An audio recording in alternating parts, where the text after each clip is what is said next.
Hey there, I'm Verity Songon and this is the Confident CEO podcast, the show that takes you behind the scenes of starting and running your small or not so small business. We will cut through the misinformation and bad advice about starting and running a business and give you actionable tips and advice that you can implement to grow, scale and achieve your business goals. Let's dive in. Hello there and welcome back to another episode of the podcast where I'm doing something a little bit different, as I explained in the last episode, where I am going to be reviewing, giving my opinion on each episode of the Apprentice UK as it comes out at the moment. So this episode, and actually I need to have my disclaimer beforehand. Remember, please, I'm not associated with the BBC, any of the candidates, anything to do with Lord Sugar, Karen Brady, Claude Littner, anybody. I'm not associated with any of it. I am purely a fan of the show and just want to give my opinion. Everything that I contain in this video are complete opinions. And in fact, this video series, it's all opinions. But I just thought it'd be quite fun to, run through each episode and just give my thoughts and initial reactions on what comes up. So this episode was all about bao buns. I've never heard of bao buns before and I had to look it up. So went across to Google and this is what I found. So bao buns, pronounced bao, are also known as steamed buns or baozi, don't know how you pronounce that. They are a delicious, warm, fluffy treat of stuffing wrapped inside a sweet white dough made with a mix of flour, yeast, sugar, baking powder, milk, and oil. The bao is a tad sweeter than its closely related cousin, the dumpling. Sounds good to me. I've never had them. I'm from Jersey. I've never seen them in Jersey. If anyone is in Jersey and knows, somewhere where they sell bao buns, please let me know because that would be interesting to know. But also one of the reasons why I probably haven't made too much interest is because it does say that it has got flour in it.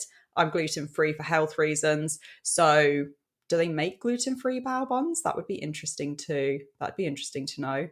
If anyone knows of gluten-free bao buns or has a recipe, let me know. Maybe I will try them. But yeah, so this week was one of those profit-making selling tasks, which I love these ones because I just think that they are I just think that it's interesting how they approach it. And one of the things that I loved straight from the off was, they break into their teams. And has anyone noticed they haven't named their teams yet? Normally, within the first episode or two episodes, they've got the names for their teams down and there's something really like evolve or accelerate, or I don't know, they're named after like a Greek or a Roman god of like triumph or something. They're these really out there ostentatious names. But has anyone noticed that they haven't named their teams yet, which I think is quite interesting? I'll be interested to see whether or not they name their teams in episode 3.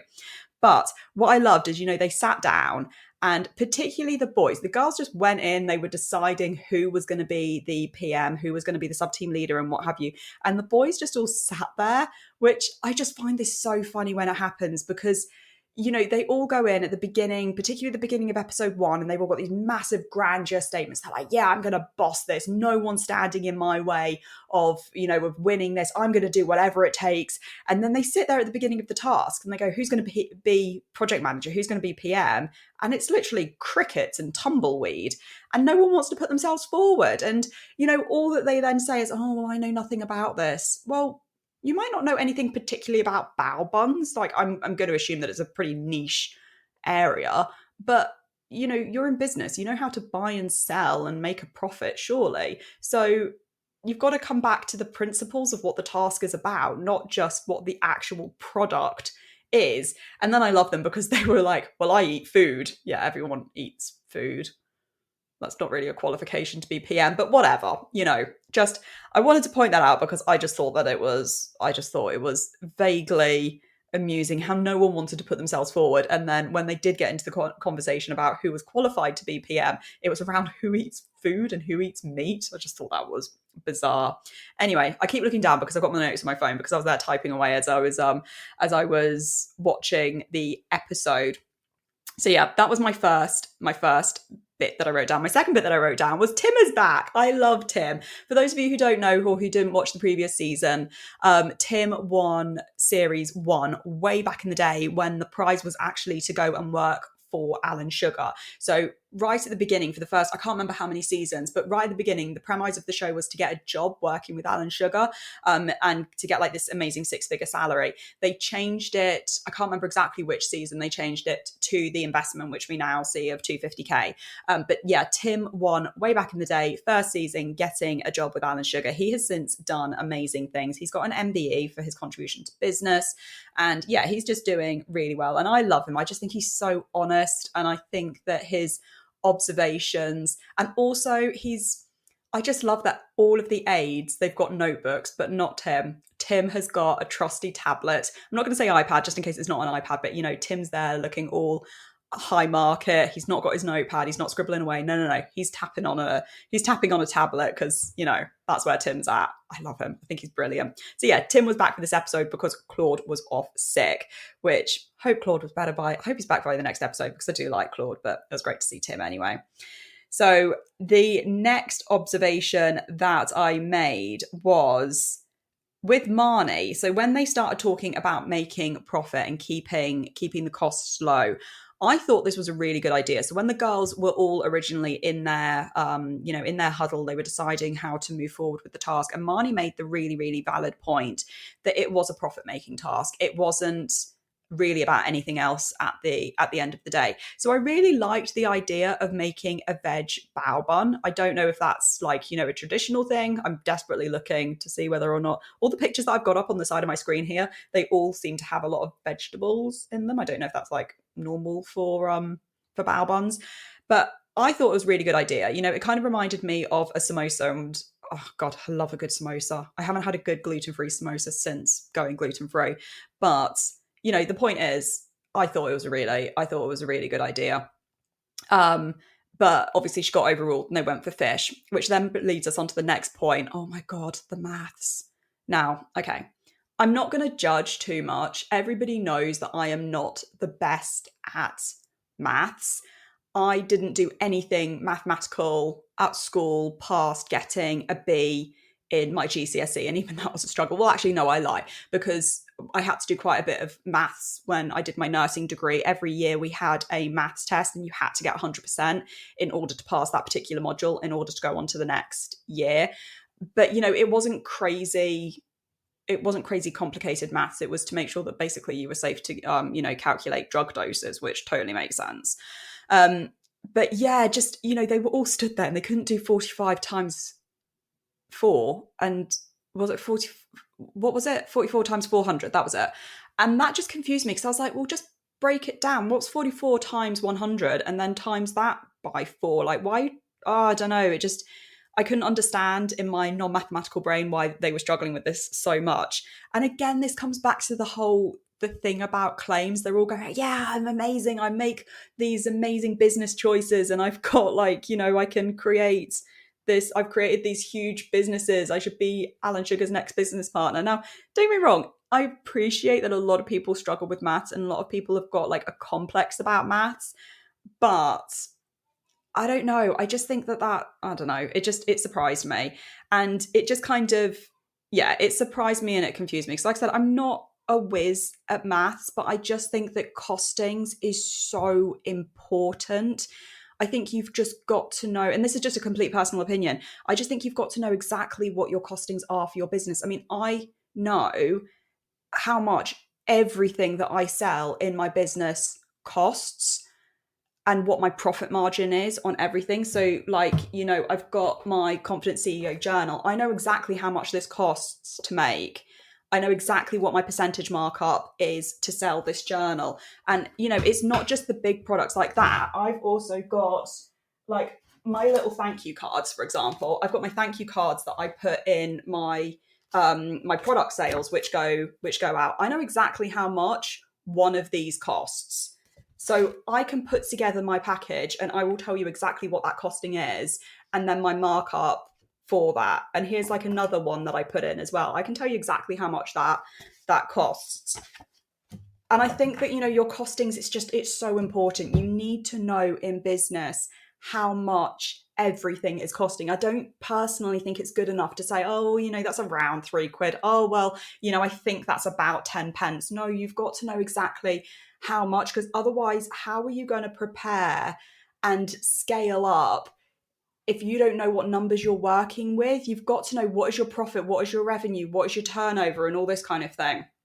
So let's just open up the notes again. But yeah, so that's just a little bit of a rant, but it did kind of surprise me that there just didn't seem to be much of a thought process as to what the costings were of everything. And I think Karen picked up on that a few times. I also just thought she was funny where she was like a school teacher. She was like, come on, girls, come on.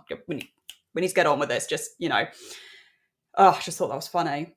The boys with their buns, I have to say, what the hell? I mean, I'm not being disrespectful. Well, I am being disrespectful, but I've seen Halloween-themed cupcakes made by kids that looked more appealing than what they produced. Hands up, I would not have purchased those buns. I thought that the guy at Trunky, personally, I think he was being very nice. They must have tasted amazing because I was not blown away by what they produced. But clearly he liked them. He was the customer. As long as he was happy, that's just personal. The girls, on the other hand, I actually really, really liked. I thought their corporate ones were stunning, like absolutely stunning. I would have bought those, but I would have bought them if I was maybe throwing a birthday party or a christening or a wedding or something. I think that they were gorgeous, but I'm not entirely sure that they actually suited the client's brief and the client's need and his business and what have you, which I think was kind of reflected in the conversation that they had and how they had to dramatically come down in price to sell them as well.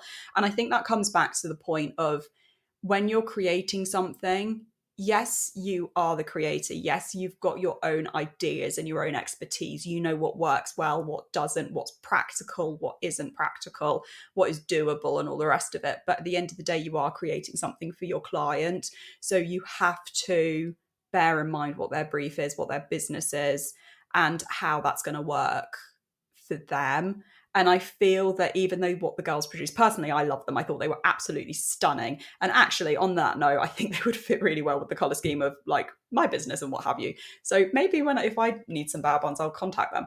But I just feel like even though they were stunning, they didn't quite fit the brief, which, as I said, I think that was really reflected in the fact that they had to lower the pricing so much. But on the saying that, they had their first win, which was great. Really, really happy for them, because I felt like it was a shame that they didn't get their numbers right, because I feel like if they had got their numbers right at the beginning, and what I'm talking about here is that 45 times 400, because they ended up ordering only like a kilogram of fish when they needed 5 kilos of fish, I think it was.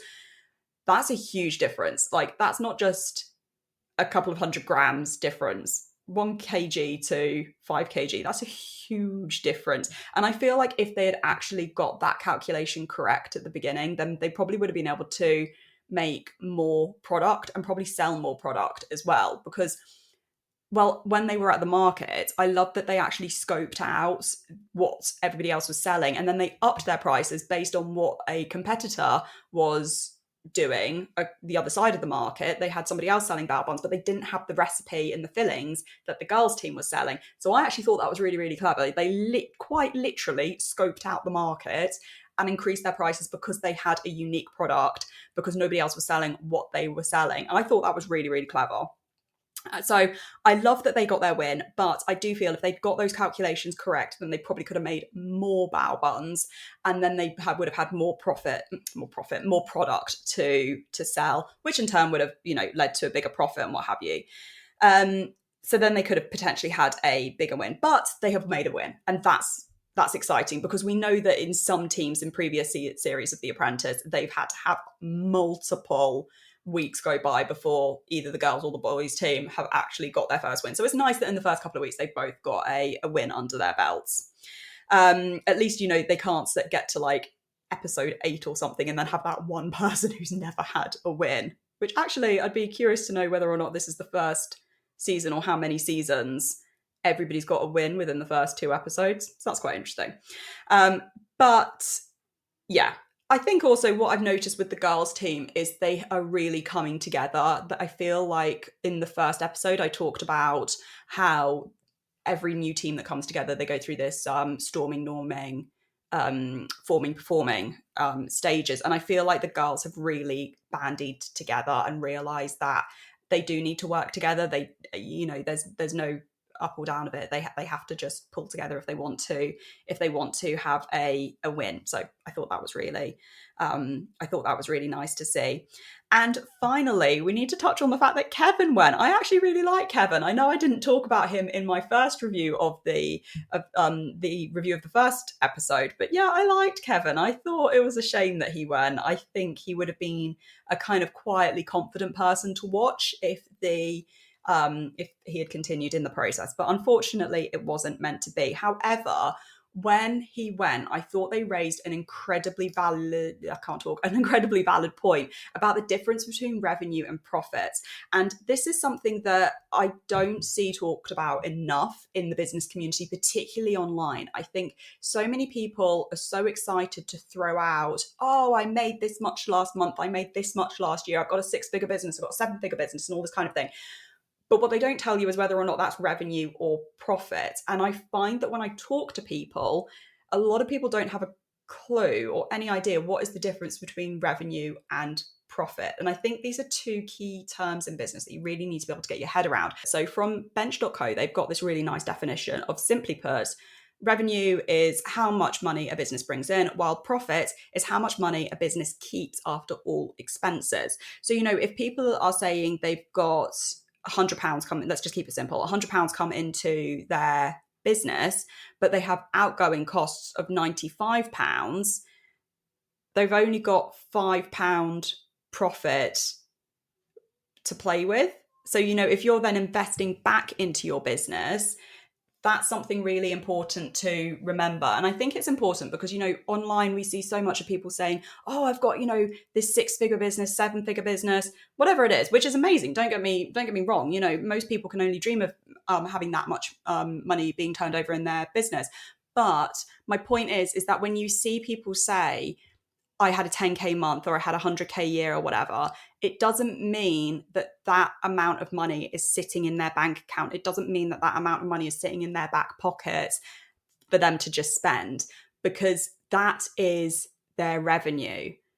Their profit is what is left over after all of the other expenses has come out. And I think that's really, really important to remember, because so often when we buy products, we might think to ourselves, oh, well, let's grab this hand cream, for example. I can't actually remember exactly how much this hand cream is, but let's just say, argument's sake, it's £20. It's a £20 hand cream because it is the White Company. So let's say it's a £20 hand cream. I might be thinking to myself, well, that's £20 going directly into the White Company's bank account.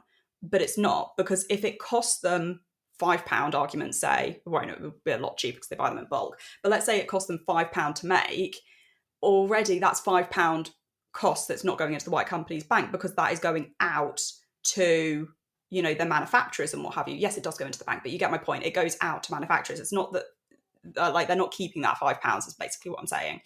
And then obviously there's got to be advertising costs. The label's got to be paid for. The ink has got to be paid for on the label. Every single little part of this bottle. They've also got to pay for the packaging. They've got to pay for the shipping to get it to the shop.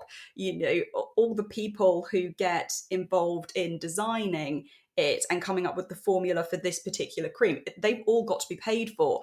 And that's all got to come out of the £20 that you might pay for that cream. Obviously, it's all proportionate. I hope I'm making sense what I'm saying. Obviously, don't take what I'm saying as financial advice or whatever. But the point that I'm making is it's important to know the difference between revenue and profit. So revenue, as I said, is the amount of money that business brings in, and the profit is how much is being kept after all expenses. And the point that was being made on the show was that Kevin kind of focused more on the revenue than he did the profit. So he was concentrating so much on this is how much the task is bringing in, but he was kind of neglecting to look at the expenses and what was going out, and therefore he wasn't really concentrating on what the profit was, which wasn't very much, because yes, they bought in however much, I can't remember how much they made now. Yes, they had however much they bought in, which was brilliant, but they spent so much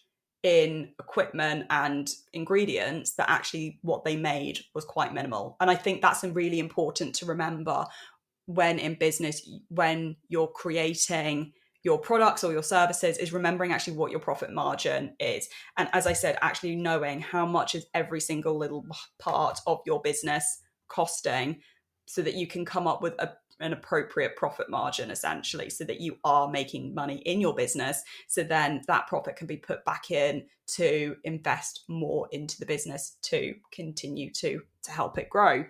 So yeah, those are my thoughts about The Apprentice for this second episode of Buns. I'd love to know what your thoughts were. Let me know if you're listening to this on the podcast, let me know on Instagram at VeritySongon, or you can, if you're listening on YouTube, watching on YouTube, just drop a comment below. I'd love to know what you thought of this episode. As I said, is there such a thing as gluten-free buns? If there are, let me know. And yeah, I'm looking forward to the next episode as ever. And I will see you next week for another review. Thank you so much for joining me for another episode of the Confident CEO podcast. Before you go, I would absolutely be overjoyed if you could take just 2 minutes to leave me a review in Apple Podcasts. Reviews are a great way to tell Apple Podcasts how much you enjoyed the show, and it helps the algorithm to push out the podcast to more people, thereby helping us to help empower even more badass businesswomen to grow their inner CEO and grow to be the confident CEO of their business that they can be. I love to shout you out in your reviews as well. So you never know, you might be hearing your name on the podcast in the next episode. Thank you so much, and I'll see you next time.